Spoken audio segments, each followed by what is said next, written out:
Okay, so I'm back. As you see, what I did is I zoomed in on my screen. Yes, on my screen. I tried to center it. I fucked around with it a little bit for height and also for width. Now, important tip for everyone. When you're ready to record, if at all possible, you want to turn on any ambient lighting. So for example, up here in the upper left-hand corner, you see how it kind of looks a little reddish? And you're like, gee, I wonder why it looks like that. Well, I'm going to show you. Watch. It's because I had my lamp on. So my lamp was adding lighting to my screen that was basically distorting the quality of my video. So I'm also going to go ahead and turn off my other lamp.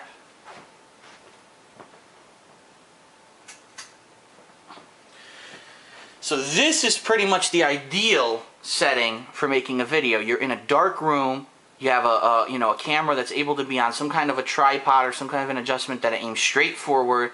Nothing's going to move that camera unless you accidentally touch the tripod yourself. I'm actually sitting on my couch right behind it, so I'm able to, when I play the game, I'm able to sit right next to it, or not really sit right next to it, but sit right behind it, talk at the screen. That's what I really do. I don't talk to the camera, I talk at the TV screen, and because my camera is basically between me and the TV screen, it picks up all of my commentary.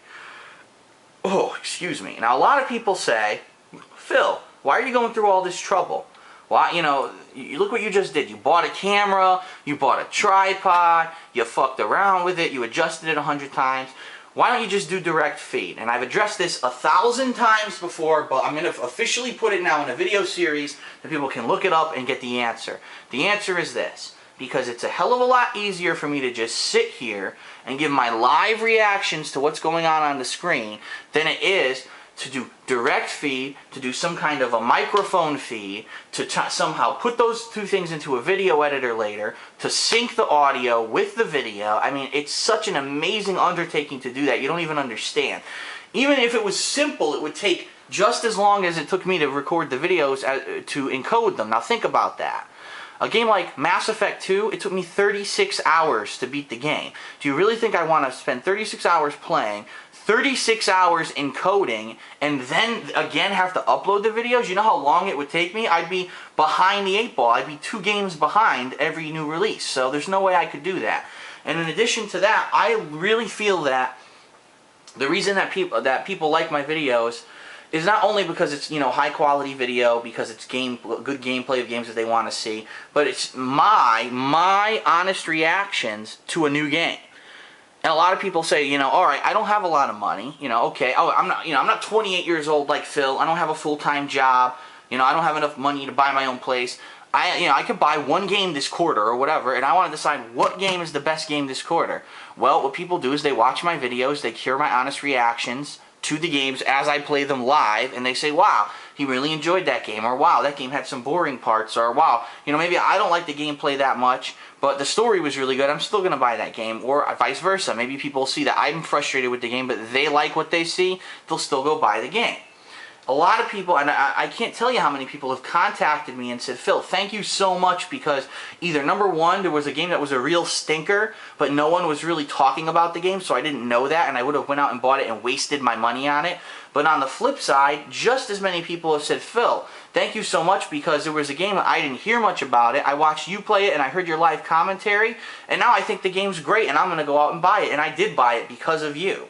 So that's what really makes my videos unique. If I were to do direct feed like everyone else on the planet, and I'm going to throw out a name there, so please forgive me, but like anyone on Machinima, all those people fucking do, they do direct feed, and then later on, they run it through a video editor, and then they do commentary over it later on. It's not live commentary, it's their reactions or their review of what they've already done. It's not genuine. What it is it's contrived, it's practiced, it's not right. It's not what I do. What I do is unique, and that's why, people say, oh, Machinima, I don't give a fuck about Machinima, alright? You can offer me whatever kind of contract you want. That's not what I am. I'm not going to just fall into the mold. And that's why when you go on Machinima, you see 500,000 Modern Warfare 2 videos and nothing else, because none of them have any fucking originality or talent, and I do. So tough shit. Anyway, I got off the subject a little bit there, but the reason that I do the live commentary is because that's what I'm all about. Average gamers, live reactions to what's going on in a game, and their honest feelings. And you know, yes, I'm kind of a joker too. I make jokes and things while I make the videos. So, you know, a lot of people like that, especially for certain games like Heavy Rain. A lot of people said, wow, you know, you made that game 20 times more interesting than it would have been if you didn't comment on it. So anyway, now what I'm going to do is I'm going to jump into a game.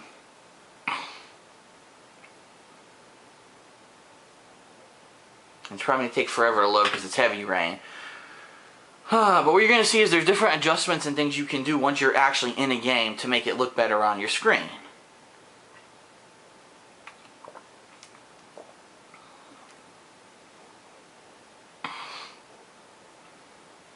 Waiting, waiting, waiting. Waiting, waiting, waiting. If you have a history of epilepsy or seizures, you're fucked because you're never going to get to play video games. So we'll skip through all this, blah, blah, blah. Come on. Yeah, Quantic dicks. I already said that. Yeah. Never, here's a good tip. Never adjust your camera for the title screen because typically the title screen doesn't reflect the gameplay. So here you go. We can go ahead and mute out the sound so that we can talk a little bit here. So here's the title screen of Heavy Rain, and the first thing that I did when I started playing this game, if you watched my playthrough, I went into options, I went into gamma tuning, and you're going to want to mess with the gamma of whatever game you're playing, okay?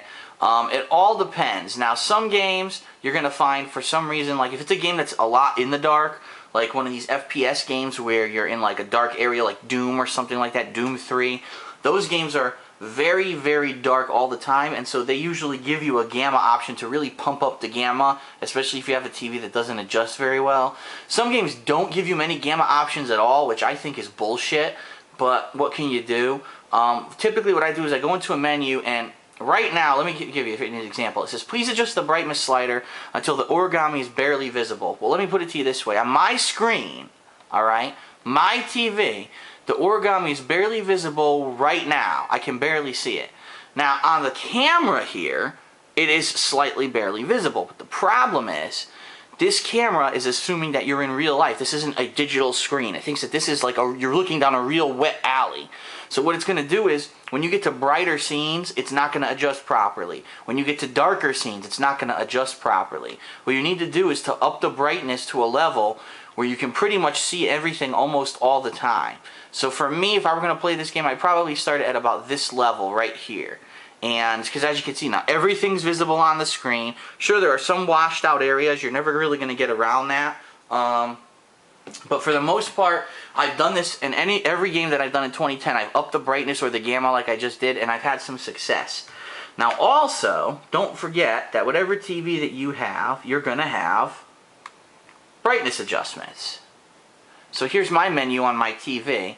As you can see, there's different adjustments. You've got your picture mode where you can manually select things. You've got your color temperature where you can go from a bluer to a middle to a redder. See how much redder that got? To a user defined. I mean, you could do whatever you want with this. Are any of them look any better? It's all in the eye of the beholder. Some people think that it's amazing. Some people think it sucks dick.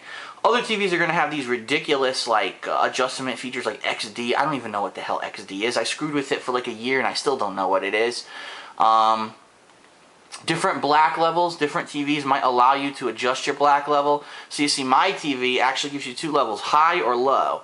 So I can have it extremely bright right off the bat, or I can make it low, which low is honestly kind of better. I'd rather have the game adjust rather than anything else. The other thing about TVs that I find, sometimes you see something like this, a TV has different options, 16:9, zoom 1 to zoom 2, and just scan.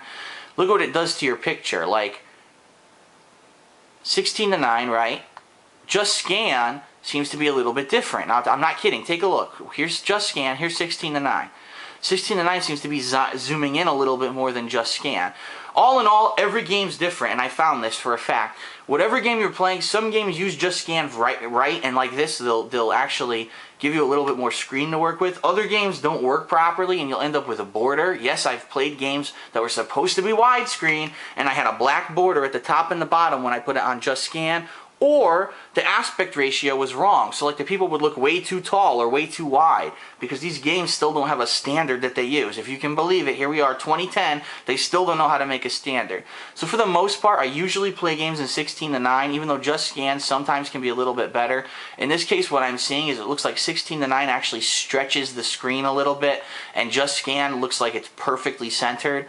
So I'm actually for now going to leave it on just scan and see for other games that I play how it works out. But I guarantee I'm going to run into a game where it looks horrible and I'm going to end up having to screw with it again. But there are other things, like there's a brightness button on here. Here's my brightness settings, see? So even on my TV, there are different brightness settings that you can set if your game doesn't seem to have enough adjustment like you want. So the option is still there. Usually I just leave my TV on medium and I let the game take care of the adjustment. I might even just up it one here. But there are so many different things you can do, and every game is different. Again, you're going to have to fuck with it for every single game in order to get it right.